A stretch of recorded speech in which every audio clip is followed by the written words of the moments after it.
Podcaster's Guide to the Conspiracy, brought to you today by Josh Edison and Dr. M. Dentith. Hello and welcome to the Podcaster's Guide to the Conspiracy. I am Josh Edison. Sitting next to me as always is Dr. M. Dentith.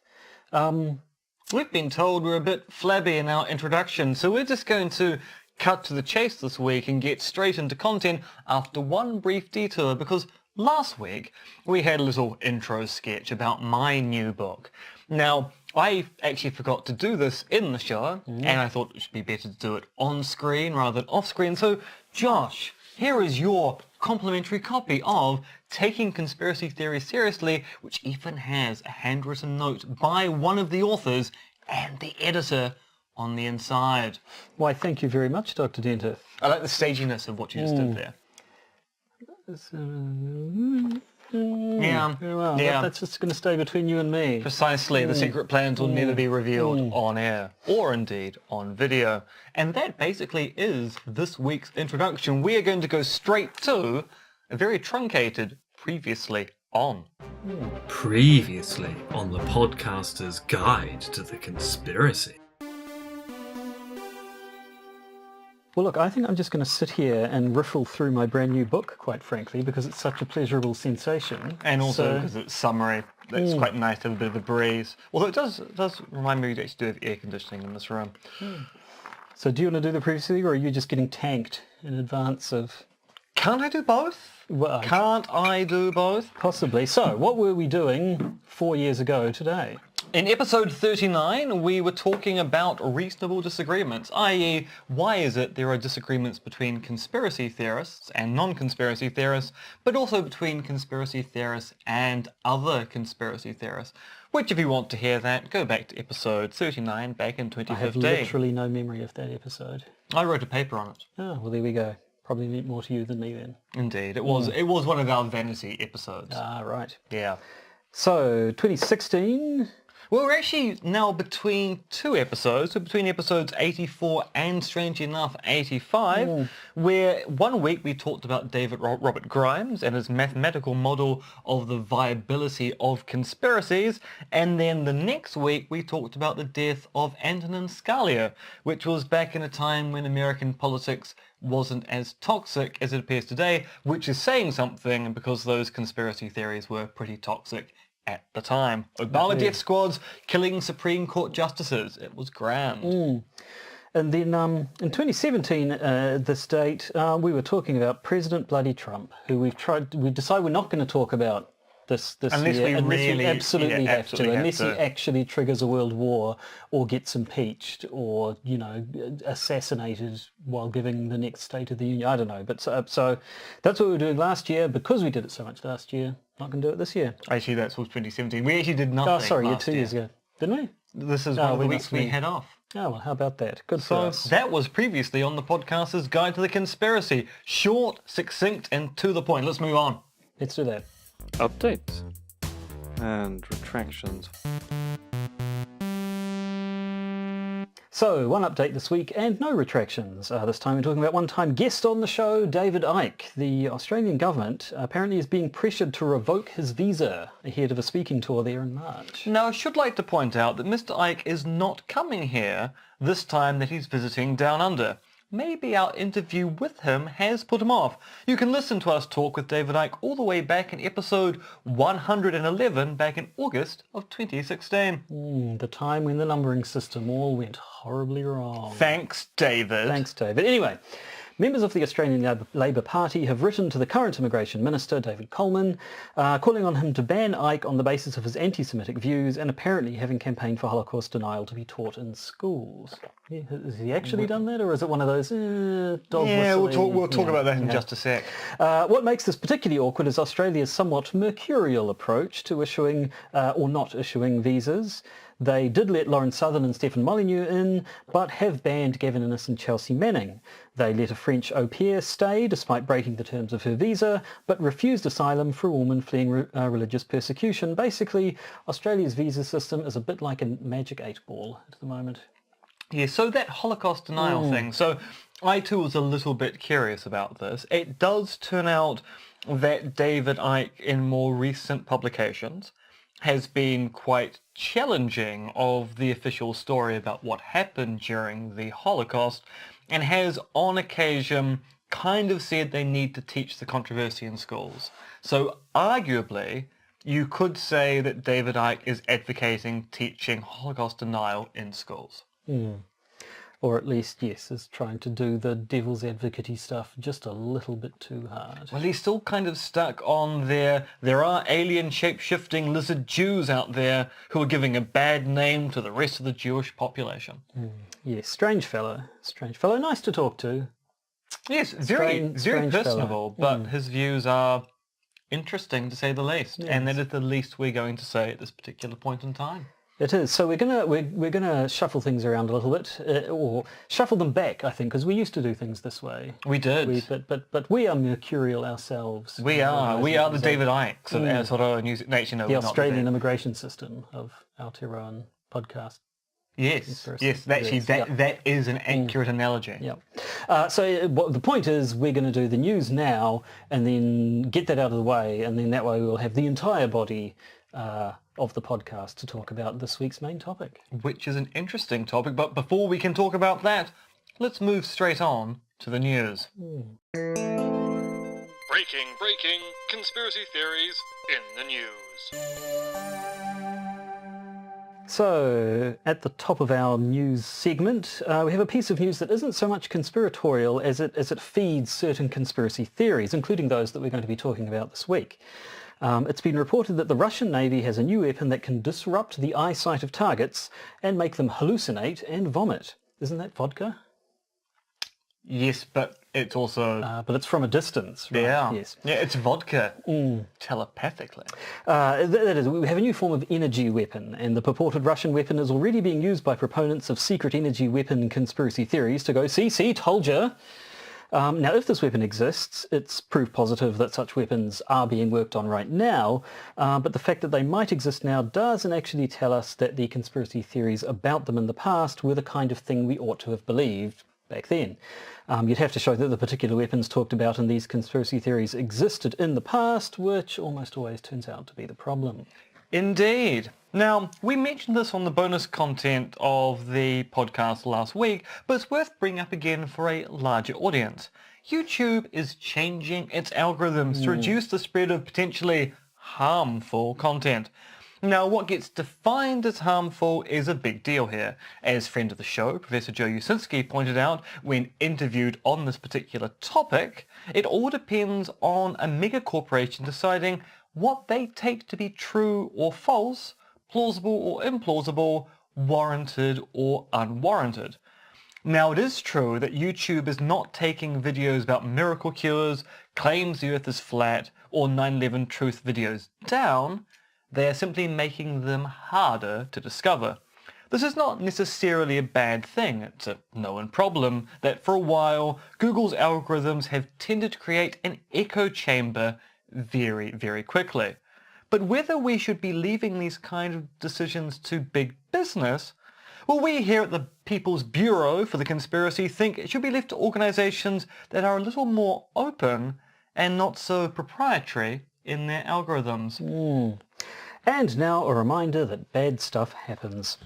Sometimes we here at the Podcaster's Guide to the Conspiracy might look like we're making fun of conspiracy theories, but as well you know, we do take these things very seriously, except for when we don't. Don't judge us. Anyway, in a matter which looks very much like a cover-up, a public inquiry in the UK, which is examining undercover policing, is refusing to publish a list of more than 1,000 political groups that have been spied on since 1968. Sir John Mitting, a retired judge, is chairing an inquiry that has yet to hear any evidence in public. Not only that, but it's not due to conclude before 2023. Why? Because the police have filed a large number of applications to conceal the identities of undercover officers. Given it seems that police in the UK have overwhelmingly monitored groups which have been labelled left-wing or progressive, with only 3 far-right groups which are infiltrated having been identified thus far, it's all looking a little bit suspicious. This is especially the case as the victims of the surveillance have a history of criticising Mitting himself for making decisions conducive to the police. It's oh so British, and if it's not a cover-up, it certainly looks like one. It sure does. And that is all we have for the news this week. So now, let us target some individuals and talk about them behind their backs using our advanced videotech technology.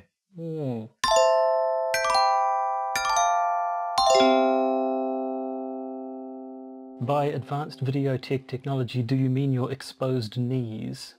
Yes, my exposed knees are in fact the way that they will get you.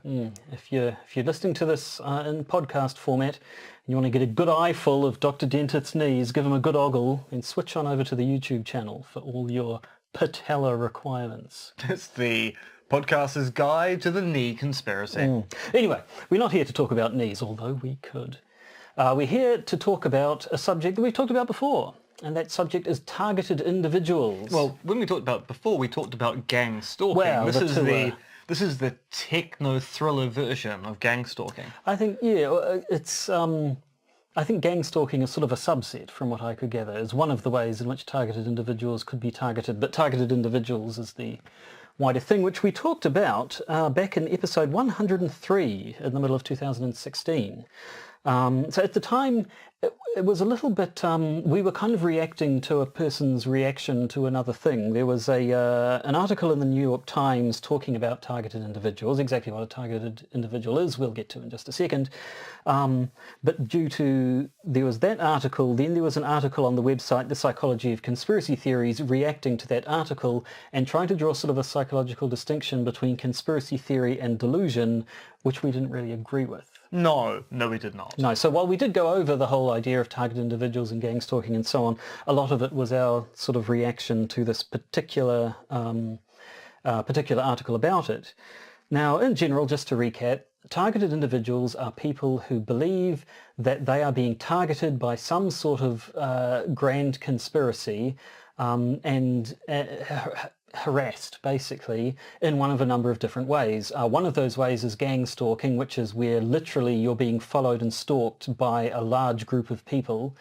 And they'll talk about things like, people whispering words to them as they pass them in the street. They'll talk about cars beeping their horns at odd times or noises happening at the same time as certain scraps of speech come across the radio to highlight them and stuff like that. But then there's also the more techno-oriented one where people will claim that they are implants have been put inside their bodies somewhere and through those people are directing voices into their heads using V2K or voice to skull. I don't know why it's V2, not V2S, but V2K apparently is the term. So that these people basically hear voices telling them to do things and claims that their minds are being controlled. Now, you hear stuff like this. I'm no psychologist, but it basically just sounds like the symptoms of some sort of schizophrenia, which is why it gets a little trickier to talk about. Is this just good old-fashioned mental illness, or is there reason to think it might be something else? Well, yes, and therein lies the $30 question, because there is this interesting aspect here that, to an outside observer, the description a targeted individual gives of their lives and the kind of interference coming from a third party in their lives does actually seem to map on very, very closely to some commonly described mental illnesses. Of course, the targeted individuals will then say, well, yes, we know it looks like that. It's deliberately made to look like a mental illness so that when we complain about it, doctors and other medical professionals who are either in on it give us a false diagnosis or are easily confused by the fact there are people with a mental illness with the same symptoms, but targeted individuals are adamant they do not belong in that group of people who are mentally ill. I almost wonder a little bit if it's just sort of the harmful nature of the social stigma we have on mental illness, because the thing they'll always say is, I'm not crazy. Because to them, mental illness means you're some sort of, stereotype of a drooling incompetent, locked up in a straitjacket in a funny farm somewhere. Whereas if perhaps there was less of a stigma about there being some, that it being somehow shameful or some sort of weakness to have a mental illness, maybe they would be much less hesitant to accept that could be the case. But when we talked about it last time, we found it a little bit hard to discuss in terms of conspiracy theory, partly because, I mean, it isn't obvious if there is even evidence to say that there's a conspiracy theory, as we say, and also the targeted individuals themselves tend to be very hazy on the exact nature of the conspiracy that they're being Which we'll subjected get to. into very shortly. I suppose we should say that this is a viewer request or It listener is, request. yep. I actually don't know whether Jim watches or listens to the podcast or vodcast, but our friend Jim late last year said, hey, there's this documentary by Vice on targeted individuals which covers a lot of the things that you said would be great to get an update. And Jim, this update is for Just you. for you. And everyone else And who's everybody, watching obviously, or yes, listening. yes. Yeah, so I mean, since then there's a 2017 video from Vice. We also found a 2018 article from Wired. So it's sort of a topic that pops up from time to time. Basically, it looks like any time a reporter happens to stumble upon the TI community and think, wow, there's an interesting story there, and there is. Apparently, the earliest Google searches for the term targeted individuals started showing up around 2004. So that's when this iteration of the of this kind of conspiracy theory first started to crop up. Although, as we see, it may have been around for quite a long time. It's before quite that. a long time, actually. So when we talked about it before, we sort of said, well, it looks hard to distinguish from a mental illness.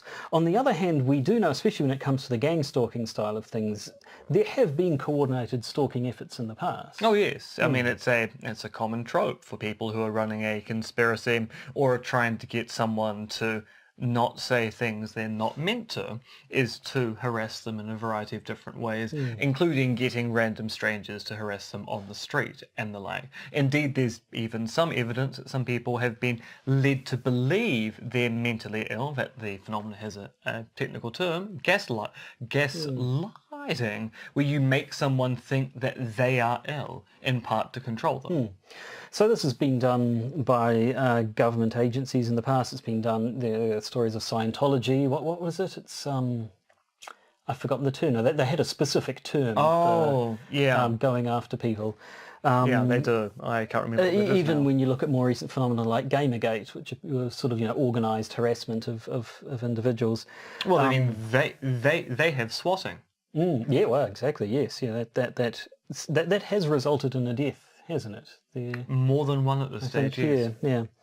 And then also, because the targeted individuals will often say that this is, when people ask, why have you been targeted, they'll usually claim, it's some sort of a mind control sort of experiment or something. The governments or whatever powers that be are trying out these technologies on me to trial them for military or whatever usage. And then to which point you can point, well, we do know that there have been weird, wacky trials like MK Ultra in the past looking into things like mind control. And there's been medical experimentation on people in the past, like the Tuskegee syphilis experiments. So it's not out of the question that events like these, symptoms like these, might be more than mental illness and actually might be, as a root cause, someone doing bad things.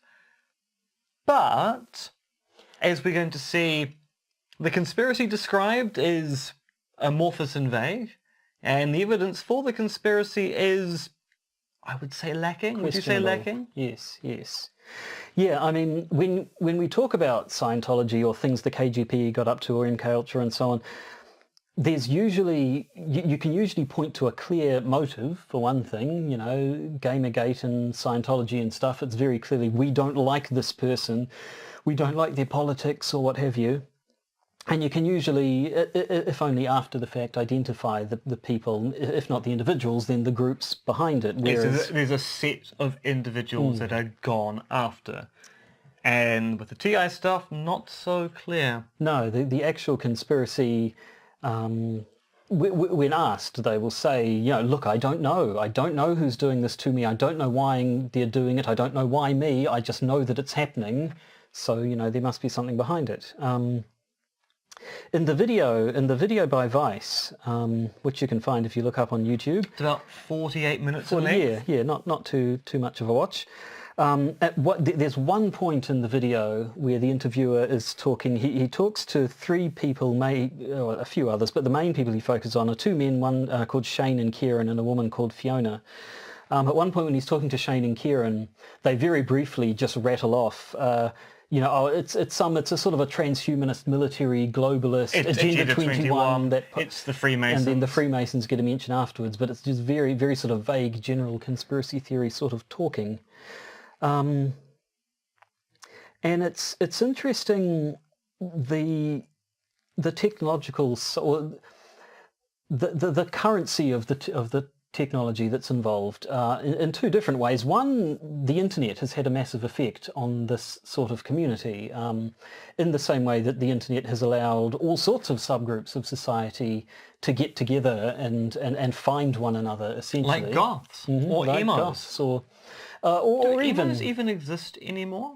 not to my knowledge. I haven't seen an emo in quite some time. 90s stuff is coming back though. I don't want emos coming back though. No, I was at I saw Florence and the Machine in concert last week, and there was some genuine 90s fashion on display, for better and worse. There was a good bit of PVC around. The support act actually wore dungarees. I remember dungarees were a thing in the 90s. I never remember them being a good thing. They've been back a good 5 or 8 years now. It's not good. Anyway, distracted slightly there. But no, the internet is good at letting people find each other, and so that has allowed this TI community to find each other. They organise conferences now. It's estimated there's around 10,000 people identifying as targeted individuals across the world. And if you're of the belief that this is nothing but a delusion, it's a mere symptom of mental illness, then this is a little bit worrying, because it does seem to allow these people to get together and reinforce their delusions. Although there can be actually quite a positive aspect to it as well. We will talk about that as well. Let's actually focus on the actual claim of conspiracy. That's probably the best place to start. Any decent conspiracy theory has at its heart a claim of conspiracy. And the problem with the TI conspiracy is it's not very clear what the conspiracy is. The only thing they're definite of is that a conspiracy exists. Yes, and that they're not mentally ill. So they know in their heart of hearts that they are being followed and targeted. They don't know why them. And they're not entirely sure why the conspiracy exists. So as I said, we've got a mention of Agenda 21, mentions of transhumanism, so some kind of conspiracy to change the very nature of humankind, where they are the ones who are being experimented upon. And at one stage, Shane in the video talks about Freemasons defecating in his bed. Yes, he's at this point in the video, he's sort of cataloguing all the stuff that's happened to him, which he believes is evidence of his targeting, including break-ins to his house during which someone shit in his bed. And he's sort of... He goes, well, why would I do it? And then the interviewer goes, but... Why would Freemasons do it? The interview goes, why would they do it? And you go, why would the son of a Freemason do it? In case of, I think you're implicating the Freemasons at this particular point in time, and obviously quite specifically a very particular child of a Freemason. Yes, so it's a weird one there. It's a little bit, one thing I found a little bit frustrating to find out is there's not much talk of how these conspiracy theories originated in the individuals. In the video, briefly at the beginning, it starts with the reporter going to a TI conference, and so there are a few interviews or a few snatches of interviews with a bunch of people. And a couple of them will talk about they remember the first time they'd been walking down the street and suddenly became aware that a group of people were all following them. But that's really all it came from. I would like to hear why people first came to think that they were being targeted. Maybe for some of them was when they started hearing voices in their head. But it's that side of thing I'd like people to go into more. And I mean that kind of gets us back to the internet aspect, because as most of us are aware, Dr. Google is a thing. Yep. So you find you've got a strange lump on the back of your leg, and you don't want to go see a doctor because doctors are expensive, or you don't have time to make an appointment. So you do a search on Google, and by and large what you've discovered is a cancerous growth. By and large, if you've got something on your skin. Google say it's likely to be cancer, at which point you start panicking, you make an appointment with the doctor, and they go, no, that's just a benign skin lesion or skin tag. You don't need to worry about that. They're common in everyone. In the same respect, you might start to having certain symptoms, like you start to think you're hearing voices, you find unusual scratches or marks or lumps on your body, you do a Google search to try and find out what it is. Some of those people are going to find the TI literature, and then they're going to, oh, that matches my symptoms exactly. I must be a targeted individual. Yeah, so however they get there, some people get there, and then once they do, they find like-minded people who will reinforce each other just through a sense of sort of camaraderie. Finally, I found someone who knows what I'm going through, someone who'll believe me, of course, because that's the thing that they often find most torturous, is that they're so certain this stuff is happening, and yet no one around them will believe it and say, oh, you just need to go see a psychiatrist. So there's that, but then there's also the fact that some people have put a lot more effort into finding what they believe is evidence for their targeting, which can then be spread amongst others and so on, and then they can refer to that. So evidence. They claim to have some. Indeed. What do we got? The main kind of evidence tends to be implants or unusual lumps or cuts found on the human body. Now, I taught at a med school for a while, and one of the things that you learn quite quickly is that if you search your body at any particular random point in time, you will find lumps or scratches you've never seen before, because it turns out we cause minor injury and abrasions to ourselves in our daily lives every single day. And like paper cuts, until such time they're drawn to your attention, you don't actually feel or experience that particular wound. But when you find it, suddenly it becomes an item of fixation, because you go, oh, what's this weird scratch? How long has that been there? And it will start to itch, and you'll start to worry it and the like, because by and large, if you don't know you've wounded yourself, for a minor wound, your body goes, well, I can just ignore that and just let nature take its course. So finding unusual lumps or cuts is something where it looks like the TI community is taking a commonplace thing, but going, well, I've never noticed this before, and because of that suddenly making it into evidence for the conspiracy.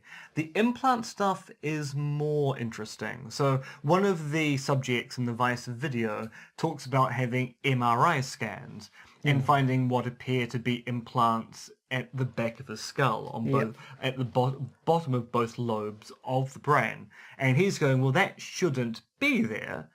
And then you've got some doctors, he's claiming, who are going, oh, that is unusual. And then other doctors he's also claiming, going, no, that's just an error in the MRI. You get interference of a particular kind that's mirrored, so it's obviously an error in the machine or the way the process was undertaken. And he takes that to be evidence that they're covering up the implant in his head. And in fact, that was Kieran, the man with the MRI images, who his story it did change a little bit, because I remember the first time he mentioned the MRI, he claimed that the doctor who had given him the MRI had actually said, never come to me and never talk to me about this again, and gave him a bunch of money to go away. But then that story never quite comes back, and it shifts around a little bit. The video ends where he and Shane are planning to go to Spain, where they claim to have booked in with some clinic that was willing to give them an MRI again to hunt down these implants. But then at the end of the episode, into the video, it basically just says they never made it to Spain. So I'm not quite sure. No, what went on there. And it gets us on to the second part, because Shane, the other male main character in the Vice documentary, talks about how his body is strangely attractive to rare earth magnets, and that if he takes a AC current detector and scans it across his body, it goes off. He's saying, well, I should be flesh and bone, so that shouldn't be happening. The interviewer then goes, well, let's try it out on me. Just as a control, yes. And discovers that rare earth magnets also attached to him, and that the AC scanner also goes off on random parts of his body. And he's going, well, I'm not a targeted individual, so why is this going on? And Shane's reaction is actually quite fascinating. He doesn't really take it in. No, he just sort of says, maybe you want to get yourself checked out, mate. And the thing is, really go this, into it any further. this is a case of not having enough knowledge is a bad thing, because it is true we are flesh and bone. Well, I'm flesh and bone. I don't know about you. Mostly. But we're also very, very complex electrical apparatus given the way that our brains work. And so it does turn out that AC scanners will pick up electrical activity, particularly around the skull, because there's a lot of electrical activity going on in the brain at any particular point in time. And blood contains a large amount of iron. And rare earth magnets love themselves a bit of iron. And also the magnets that Shane was attaching to himself were very little ones that looked like the sort you'd get on the back of a fridge magnet, if that. They were maybe a centimetre, sort of half an inch long. Which means you're going to get surface tension. And so, yeah, just simply, a tiny, bit of sweat, a bit of... It's not like he was sort of dangling them off himself or anything. He was just sort of putting them on his upper chest and stuff like that. So you'd think they would stick to pretty much anyone. And of course, then we get into the actual technological question, because the kind of technology that these TIs claim have been implanted in their bodies, which are implanted GPS systems which keep track of them, radios in their head which broadcast messages either straight into the brain or through the ear canal and the like, are frankly technologies that currently we don't have. No, we certainly don't. Not that we know of anyway. And so, they'll claim that these are secret technologies, but then they'll talk about directed energy type things, such as what we mentioned in the news update that the Russians are supposedly coming up with. In fact, Fiona, the woman who he spends a lot of time talking to, she doesn't really talk about voices or mind control or anything. She just... The targeting, as far that she talks about, is just about sort of being made to feel very weird. She never really gives a good description of it, but she just gets a very uncomfortable, nasty, from the sounds of things, almost painful sensation, which she tries to block out with lead blankets and hoods and by sleeping in metal storage lockers and shipping containers and stuff like that, but claims that wherever she goes, when she stays in a place for too long, the sensations get worse, and then she'll go somewhere else, and then it'll be okay, and then they'll build up again, which she claims is to do with implants. And it's interesting to watch her say she insists that she has implants around. Claims she has one in her hand, and says that now she's had an X-ray. She's had her hand X-rayed, and nothing shows up in the X-ray, which proves that it must be nanotechnology. Yeah, which once again gets us back to, as far as we're aware, this tech doesn't exist, and one of the reasons why we don't think this tech does exist is that the power requirements for, say, running a radio or a GPS unit is one of the major reasons why phones don't really last very long. And notice the size of the battery in this device. Miniaturization still requires power. And bioelectric power is something we haven't quite got off the ground yet, at least not to the level which allows you to run devices continuously. How do pacemakers work? They have some sort of... I think they work with the electrical current that actually goes through the heart. So I thought they had some sort of particularly sturdy, long-lasting battery. Oh, yeah, no, but it's a different thing. It's certainly not on a nanoscale or even a particularly micro scale. And of course, the thing about pacemakers is that once you have a pacemaker and there are certain things you can't do, like go through X-ray machines and the like. Yep. And it's interesting to note that given that they're all about the idea that they've been body hacked, that they've had these implants stuck, and none of them seem particularly worried about using computers or other sort of technology. No, I was taken by that because they organise online, they email each other. One of them does a internet broadcast. And I was going, it does seem unusual to think my body's been hacked, which is hard. Why wouldn't they just hack my emails and my social media correspondence, which is relatively easy compared to body hacking? And then I went, well, if they think they're already in their brains, you probably don't really think you've got any kind of informational privacy anyway. So you might as well use a computer because they've got direct access to what you're going to say or write anyway. Yeah.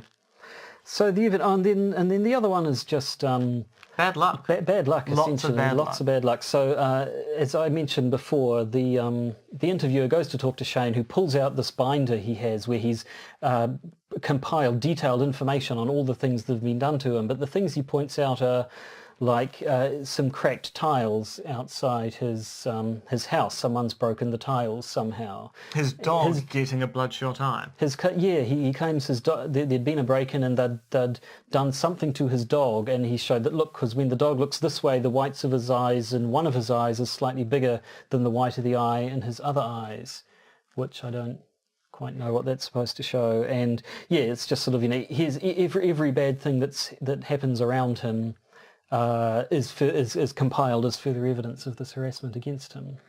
Now, there's a kind of historical precedent to these stories, isn't there? If we go all the way back to the 18th century? Late 18th century. Yes. In 1797, a man called James Tilly Matthews was committed to the Bethlehem, or otherwise known as Bedlam, psychiatric hospital. He's a very interesting case because his is thought to be the first ever documented case of paranoid schizophrenia, and indeed a book was written about him. Now this is wonderful, actually. The short name of the book is Illustrations of Madness, but its full title And let me try this with my speech. Okay. See, Illustrations of Madness, exhibiting a singular case of insanity and no less remarkable difference in medical opinions, developing the nature of an assailment and the manner of working events, with a description of tortures experienced by bomb bursting, lobster cracking, and lengthening the brain, embellished with a curious plate. That's quite well done, I thought. Apart from embellishing. Anyway, but yes, so this book, written in 1810 by a man called John Haslam, is another first, is considered to be the first ever full study of a single psychiatric patient. So he's a very well documented case. And when you get into the details of it, it starts to sound very familiar. It's all about an heirloom, and it's not something that's passed down. It's a loom that works on air. That That weaves air in the way. Contraption, I believe they said at the time. Yes. So he believed that a gang of criminals and spies who were skilled in pneumatic chemistry, which was a sort of science of the time, had taken up residence near him and were tormenting him remotely by using the rays emitted from this heirloom. Or a gaseous charge generator. So the torments included what he called lobster cracking, which caused the circulation of his blood to be prevented by a magnetic field. Something he called stomach skinning, and apoplexy working with the nutmeg grater, which involved introducing fluids into his skull. It's also something you can find on Pornhub. And he had code names for the people who were persecuting him. There was the middleman, who apparently was the person who operated the heirloom. There was the glove woman. There was Sir Archie. And their leader was a man called Bill, alternately the King. And this starts to sound very familiar. This man who believed he was being interfered with remotely, he was being forced to suffer symptoms by a machine that operated on technology that was sort of at the fringes of society at the time and didn't really exist according to and never came into existence. It mirrors a lot of what we hear T.I. saying, just with a technological update, basically, where he talks about pneumatic chemistry and heirlooms. These days they talk about directed energy weapons and bioimplants and voice-to-skull communications and stuff like nanotechnology. By nefarious gangs or perpetrators. Now, we mentioned earlier that despite the fact that the TI community in some respects does appear to be aiding and abetting people with mental illness, there is kind of a positive aspect to their community because despite the fact that if you believe this is a mental illness and not a conspiracy, then the TI community basically talking about gang stalking and being targeted is basically confirming their delusions. There's also the aspect that the TI community is very helpful to one another, because one of the things which is quite common as a TI experience is the voices in your head trying to isolate you from your friends and family. And so the TI community say, look, they're going to tell you, don't talk to your parents, don't talk to your siblings, don't talk to your friends. It's really important you maintain those relationships in the face of what the perpetrators are doing. So we're going to work together to make sure that when I'm in a bad space that way, you remind me it's just been done to you by an external force. Go talk with your mum, and I'll do the same thing for you when that happens to you. And the belief that what they're experiencing is something they're being subjected to by a nefarious group who they are now quite strongly opposed to, also seems to do good in that it stops them from acting on these voices. At one point, Shane talks about how the voices at one point were telling him to kill his family, and he's like, they wanted me to kill my family so they have an excuse to lock me up and stuff like that. And he's like, the reporter's like, so do you ever listen to the voice? And, oh, hell no. And so sort of you have sort of the angle of spite almost, that where in another case the person might eventually give in to the voices, they have extra motivation not to do that because they're fighting, they're actively fighting against the forces that are putting these voices in their head. Now, we should say there is an unfortunately high suicide rate among the TIs. Yes. And it's a little bit nebulous even then whether when a person commits suicide, is it that they couldn't take the torment anymore and they looked for the release of death, or is it further evidence that they were mind controlled and forced to commit suicide against their will? So one thing which came up in the documentary was the discussion of Max Spears, who we've mentioned in the past, very famous for claiming that he was a super soldier who had been engineered as a child to have super abilities. Lots of claims about UFOs. Apparently was a targeted individual and of course died mysteriously. And they were going, well, look, they can put kill switches in you. They can induce a heart attack like that. And that's how they got Max Spears. So they can also explain mysterious deaths by going, well, it wasn't a drug overdose. They made him do it, or the drug overdose is a cover story for the fact they flipped a kill switch. Yeah, I was actually quite interested to hear that because in the video when it starts, when there's a TI conference he goes to, the guy who's leading the conference basically stands up and says, look, here's Max Spears, he was a TI and he was killed just a few weeks before this conference. And I was like, wait, Max Spears was a TI? Because when we talked about it in the past, it was more his sort of UFO conspiracy theories and that either the extraterrestrials or the people trying to cover up the extraterrestrials had got to him. So I don't know if he identified as a TI, but certainly the TI community thought he was. So what I do know is he did talk in the past about being tracked and people being out to get him. Now, whether he ever claimed he was a TI is actually really hard to tell because there is both a lot and not a lot about Max Spears available online. It's very hard to sort out claims made about Max Spears from claims made by Max Spears about Max Spears. Yeah, so we mentioned, it was 2 weeks ago, the update that there'd been the inquest in England, but he died back in 2016. We mentioned him all the way back in episode 122, which was actually 123, I guess. Yep. Actually, no, if you got that number from the spreadsheet, then it would be the number you've got. No, I think I got it from our original notes. Then it was 123. Yep. So we had trouble, even the first time when we tried to talk about it, we had trouble finding anything out because any sort of research you did, all the articles you found all just ended up kind of referring back to each other. It was hard to find any primary sources of information. It was all just the same stories going round and round in a circle.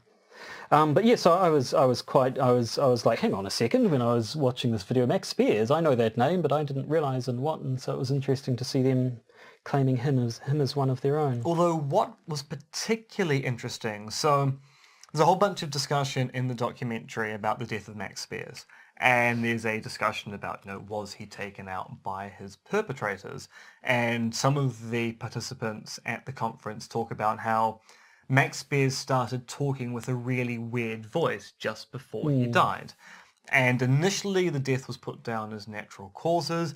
As we now know, due to an inquest, it wasn't natural causes. He had pneumonia, and it was a drug overdose associated with trying to treat the pneumonia along with his drug addiction issues that led to his death.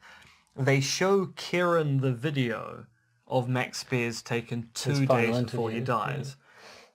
And Kieran goes, he just sounds like someone who's on death's door. So he's not convinced that Max Spears was taken out because Kieran thinks there's too much focus on Max Spears.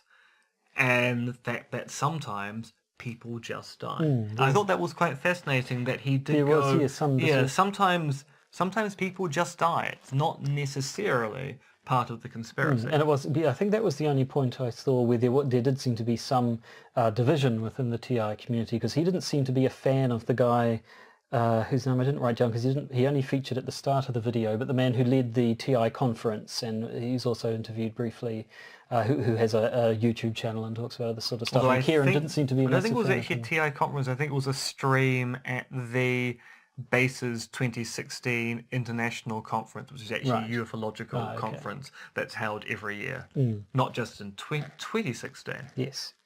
So, I think we've got about to the end of it. There's we did mention back then in 2015, 2 doctors, Lorraine P. Sheridan and David V. James, examined 128 reports of gang stalking. Their study, they were quite definite that no, these people are suffering from a psychological delusion, and they were none too pleased about the whole internet community reinforcing each other's delusions thing. And it is interesting to point out that while the symptoms that the people in the interviews and in the videos and articles we talked about mention things that seem implausible, given that they seem to involve technologies that we don't believe exist just yet. The full write-up of all these different cases talked about things going a lot more implausible to the point of flat out impossible. People's family dogs being replaced with an exact double that happened to behave differently. Witchcraft focused through gold objects.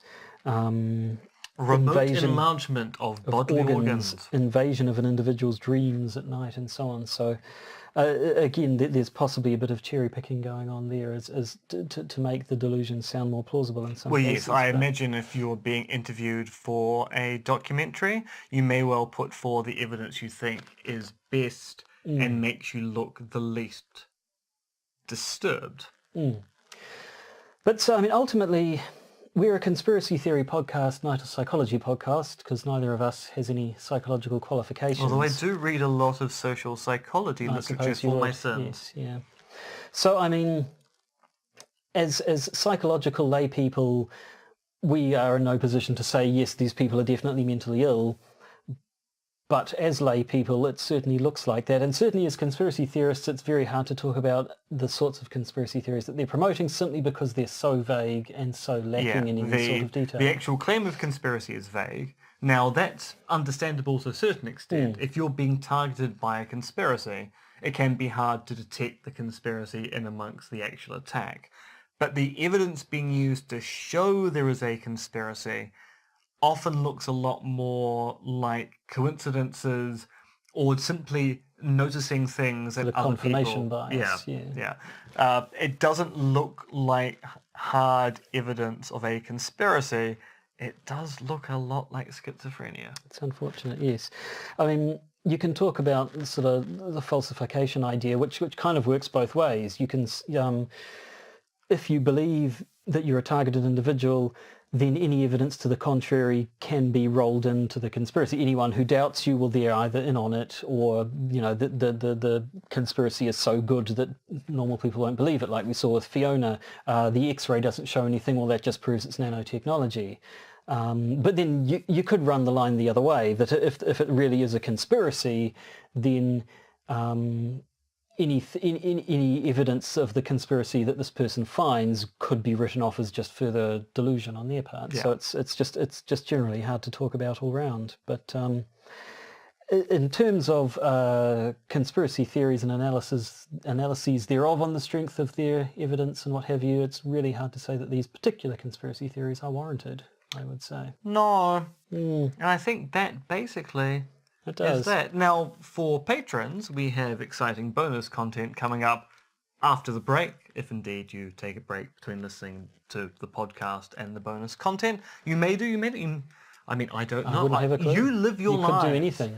But we're going to be talking about the newest member of the EPA in the US, who turns out to be a bit of a conspiracy theorist. We'll be talking about potential dirty politicking by the National Party back here in Aotearoa, New Zealand, and then a youth group in the UK with links to a youth group of the extreme right in the US, causing trouble for the Tories in good old Blighty. But if you want to hear about that, then you'll have to become a patron. And if you are a patron, thank you very much. We appreciate you greatly. And if you don't want to hear about that, then I guess everything works out nicely for you. And I have suddenly become aware that my audio is probably going to be awful because my Your microphone microphone has slipped. slipped. Oh, look, it has too. I wonder when that happened.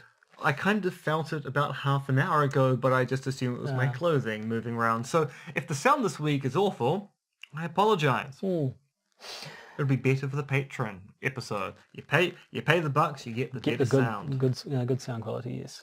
So until then, I believe we're at the end of an episode. So hopefully been a quicker, more streamlined episode. I actually don't think it has been. Hasn't it? Oh, No. It's a shame.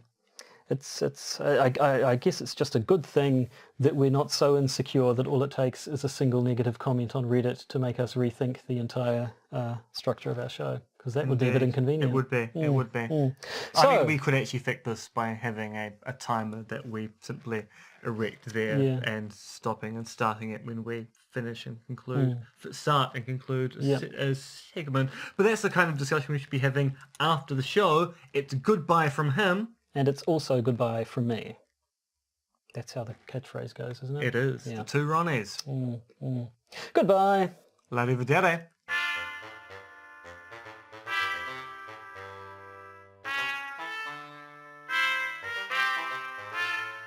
You've been listening to the Podcaster's Guide to the Conspiracy, starring Josh Addison and Dr. MRX Dentith, which is written, researched, recorded and produced by Josh and M. You can support the podcast by becoming a patron via its Podbean or Patreon campaigns. And if you need to get in contact with either Josh or M, you can email them at podcastconspiracy@gmail.com or check their Twitter accounts, Monkey Fluids and Conspiracism.